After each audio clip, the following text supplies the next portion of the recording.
Naaday tay mga pa-order karong adlaw, puros ni siya assorted no, kaning duha ka large nga box, assorted ni siya worth of 550 per box. Dayon kani atong gihimo nga naa sa large nga bilao.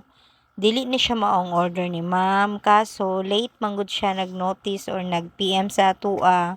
So wala na nato siya naapilan, so nagdepende na lang ta sa excess anik. So kung unsay excess ng adlaw kanang mga late nga nag-PM sa atoa, wala na nato naapil sa ato ang listing. So mo depende ra gyud ta sa excess mga mems ha, especially mga assorted.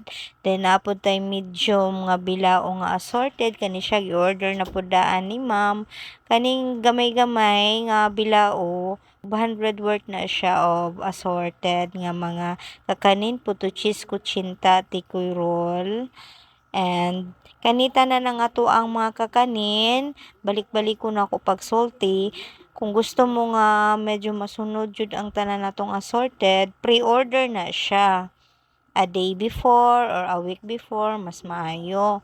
Pero na po yung mga instances, labi na kung ginagmay lang nga assorted, mo depende ra gyud ta ana sa excess ana nga day.